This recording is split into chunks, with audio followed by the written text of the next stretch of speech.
Hey guys, Card197 again, and I decided that the first review of the new year is gonna be one of my favorites, the 144th scale Gunnies from the Victory Gundam series. And it all starts off immediately with the colors. This is definitely one of the most realistic color schemes for one of the good guy grunt mobile suits. We have a mossy green for almost the entire mobile suit, and then we have a few little dark blue parts. We have the feet here, the shield generator. The two chest vents are molded in. That's really nice, and even those thrusters on the back are separate dark blue parts. And in reality, they do seem to be a little bit darker than they are on camera. And of course, we also have the polycap gray for the hands and the other joints in there. And then, that's actually not all we're getting for colors, but more about that later on with the accessories. And now on to the stickers, because the colors are great, and so are the stickers. Starting off, we have a blue one, and kind of really nice shiny blue there that's supposed to be in there, but of course it's a sticker, so it's just a flat piece. Fortunately, it doesn't really go in there, but really nice nonetheless, and actually stays on there really well. I mean, I just took this out of my display case and I didn't have to put it wasn't peeling off anywhere, so really surprising considering, hey, it has to bend all the way around here and this has to bend too. Actually a lot of bending going on, but no peeling off whatsoever. Then of course we have an eye sticker in there. We have two dark blue stickers for these multi-purpose storage units. One is for the beam saber, and the other one houses little missiles, but of course these two aren't gonna open up in 144th scale. They didn't even do it in 100 scale, so what did you expect really? Then you have a dark blue one for the crotch piece, and then you have 1, 2, 3, 4, 5 stickers that make up the lower body. They're black stickers, and once again they stay on remarkably well, even though the surface is a little bit bent. Like I said, I just took them out of the display case and it was still as is, and it's not like I built them yesterday. So I gotta say, the stickers are very commendable. But then last, and definitely least, we also get the dreaded chin sticker, which of course I haven't applied on this one, but for illustrative purposes, here we have another one, and man, does that thing look horrible. I don't think I'm exaggerating when I say that this is quite possibly the worst chin sticker of all time. Not only is it a chin sticker, but it's a chin sticker that doesn't even fit properly. I mean, I've twisted and turned that thing like 20 times. It didn't matter which side I put up or down or left or right, it just didn't fit. Just like that. And of course when you when you're gonna change a chin sticker 20 times, there's no way that thing's gonna stay put. And actually, when you look at this model, it's not a Gundam type, so it doesn't really bother anyone that much that the chin isn't red. I mean, it's a hell of a lot better than having a unidentifiable blob at the bottom of your face. So the less said about the chin sticker, the better. So let's just shut up about that now and get on with the more positive stuff. Head goes up, down, rotates about that far. That is when the chin hits the multi-purpose storage thingies. And also you gotta look at how nice those eyes shine. And arms turn around all the way there on ball joints, so they will wiggle around a little bit. Go up, of course rotate, and they will also come off. That is one of the negatives with the Victory Gundam kits, and this is really something that depends from model kit to model kit. Some of these arms stay on absolutely perfect, while others have a tendency to drop off from time to time when you're maneuvering around too much. Then this rotates around above the elbow. Once again, this is a very tight joint, but it also depends from model to model. Goes up about 90 degrees, and the hands will wiggle around and turn around and do everything a ball joint does. But the good news is, overall, on none of my Victory Gundam models, it is problematic where it just falls off at the drop of a hat. It's just sometimes when you try to move them around, some of them pop off really easy, while others are just in there and are never gonna come out. Then we have a little bit of articulation on the waist, goes around about that far, and then when you extend it, even then, well, when you really try, you can kind of get him to turn around all the way, but the peg is just a little bit on the short side. Then front skirts are separate, and that is because they are pegged in there with tiny little ball joints up there, but gotta give credit where credit is due. A 1/44 scale with separate front skirts, that is something we don't see a lot. And even in modern day kits, that is something that never happens. Even modern kits have the front skirts molded together, but you just have the option to separate them. Go out really nicely like that. Legs are sadly only on one joint, but you still get 90 degrees. The feet, well, the foot guard here goes up and down, and the feet are on a double joint. You have a hinge at the top and then a ball joint at the bottom. I go forwards, backwards, and slide aside a little bit, and we'll also rotate around. All the way, if you're very careful. And there we go. Pop that back in. And then we're gonna go on with the accessories. For starters, we're getting the usual beam rifle. Unfortunately, it's not in gray, but it's in dark blue. But I gotta say, because it does look darker in real life, it's not a bad color for a beam rifle. It would have been better if it was gray, but I'm not gonna complain too much. It still looks pretty damn good. Then the next weapon we're getting is a beam bazooka. You can put it either in the hand, or if you don't want it in hand, simply remove it. There's a peg on here, a hole in the back, and you simply peg it in there. And it's a really secure fit, so that bazooka isn't gonna go anywhere. And because this is a Victory Gundam model, we're gonna get clear parts. And that is the best thing about the 1/44 scale Victory Gundam kits. We're getting two clear beams, a normal one, and a slashing one. So if you're into making stop motion animations, you really might want to pick up one of these. They go in the hand perfectly, they're not going to fall out. And it doesn't end there. The best is yet to come.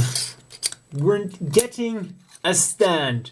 A fucking stand with a 500 yen model kit. And we're not just getting a stand. Well, actually, a bit more about the stand just yet.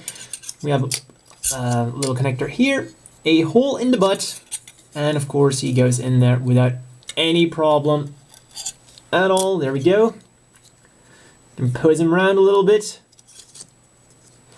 And if you want a more flying forward pose, we also get another connector, and that is, as you saw, that one had it straight up, and this one goes dashing forwards to give him more of a flying pose. Let's bring in a second gunnies, put him in there, and of course it's on a ball joint, so you can still maneuver it around a little bit to make him a little bit different. There we go. And then we're still getting more, because there's a little thing on the back here, and in there we can put one of these. A little postcard, you would think, that actually doubles as a backdrop, but not only that, because when we turn it around, it is a data sheet for the gunnies, and here we have all kinds of statistics about the mobile suit itself, like attack power, speed, and we have a power gauge, what kind of power all the different weapons has that it comes with, or doesn't come with, because this one isn't included with the kit. And yeah, it almost makes it seem like there is some kind of game that you could play with these, because, come on, statistics plus 10, plus 10, plus 50, attack power 42, no wait, attack power 13, like movement 30, something 85, that's like the statistics of some kind of board game, or like a tabletop strategy kind of game. But so far, I haven't been able to find anything on the internet about something like this existing, unfortunately. And you might notice that these are numbered at the top left here, and that is because there are actually different, even from the same model, there are different kind of things you can get. You can either get this thing, which is the general data of the mobile suit, but unfortunately, all of my gunnies backdrops have the same one. Bring in the ones from the Javelin here. Other ones you can get are an explanation of the weapons, or simply pointing out what various features the mobile suit has. Like, yeah, these are thrusters if you hadn't noticed it yet. These are chest vents if you hadn't noticed it yet. This is the main camera in case you hadn't noticed it. And this is the visor in case you hadn't noticed it. You might seem that two of these are actually more interesting than the other one. So it's almost like it's a collectible card game inside of a model kit. But that is still not everything with these backdrops, because there's also a number at the bottom left. And this is forest number 2. That means if we put this in here, and then we grab another base,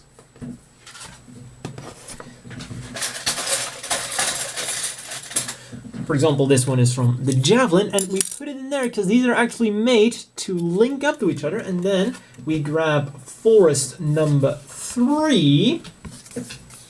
They actually link together to form a long diorama. And then if we have forest number 4 and number 1, the thing becomes even bigger. And because it's, of course, they're jointed, so you can turn it around to make it like a little bit rounder, and you could even come close to making a full circle if you like have them all in there to make it a little bit more realistic like. So for 500 yen, that is pretty damn good, but that is not everything we're getting for accessories. One accessory you've already seen but that I haven't mentioned yet is we're also getting a very, very nice clear beam shield, and gotta say the detail on it is pretty amazing actually. It's really gorgeous. It's not as bright as the beams are nowadays, but still for the time this was pretty fucking amazing. And it looks really, really gorgeous. Gotta say the detail is amazing. If you can see the side, it's not just a flat surface, it actually has like beam thingies going on in there. So it's a really, really nice thing, and I gotta say, I've said it before, I'm gonna say it again, for 500 yen, this is pretty damn amazing. And those are not all the features this model kit has to offer. There's still more, because all of them use the same, should we call it an inner frame? Yes, it actually is a very rudimentary inner frame. So, for example, if you think, well, the Gunnies is a nice mobile suit, but it could use the legs of the Zoloat, well, you can actually do that. Or you can swap the head, you can swap the arms around, you can swap pretty much anything. As always, the inevitable question is, do you want to buy this? Seriously, do you want to buy this? Still not sure? Do you want to fucking buy this? Did I mention it's only 500 yen? Seriously, this kit is awesome. It's even more so when you consider the time this was made in, 93. Let's have a quick rundown. The overall looks fantastic. It only comes with a handful of stickers and the colors are absolutely spot on. If you have to start nitpicking, well, the beam rifle would have been better if it was gray. The Bazooka would have been better if it was gray. But seriously, the colors, they don't look that off and they are acceptable. And if you want to nitpick a bit more about the beam rifle, yes, it has some hollow parts in there. So, gotta say, if you really start looking into the nitty-gritty, some of the parts might fall out if you have a bad model kit. Yes, some of the nitty-gritty might look as good, but when we look at the overall picture, for 500 yen, we're getting a model kit that looks great. Articulation was great for the time and actually still holds up today. When we look at it, in terms of articulation and looks, no. A lot of the 144 scale kits up to 2000 can't even hold a candle to this thing. Look at some of the model kits from Gundam Wing, Heavy Arms, Dead Side, Sandrock, Tall Geese. Those 144 scale kits don't even look anything like their anime counterparts, and I'm pretty sure G Gundam is exactly the same. look at some of those debacles. I mean, production values on this kit were much higher than a lot of the model kits up to 2000 and even after that. Because when we think about high grades like the Goof, I mean, come on, this model kit blows the Goof out of the fucking water, out of the desert, all the way into space. Up to a Bawaku. Seriously. And, well, accessories, like I said, pretty damn great. Oh wait, it has clear parts, something almost no 1/44 scales did up to 2000. I mean, seriously, this kit is way ahead of its time. It's fantastic. And did I mention it's only 500 yen? And as if that wasn't enough, they throw in a stand, they throw in a backdrop, they give you everything. 500 yen gives you a complete playset. You've got accessories, you've got mobility, you've got a backdrop, you've got a stand. What more do you want in order to buy this thing? I mean, what? Do they have to give you candy on top of it? Do they have to give you an anime DVD? What else can they throw in this set for 500 yen that would make you want to buy this? What part of this kit doesn't make you want to buy it for 500 yen? I mean, we have a very easy expression. We have one word for this, and that is a steal. 500 yen. Jesus, this kit. I don't say this a lot, but this kit is seriously underpriced. And that is something you will not hear me say very often, especially modern day kits.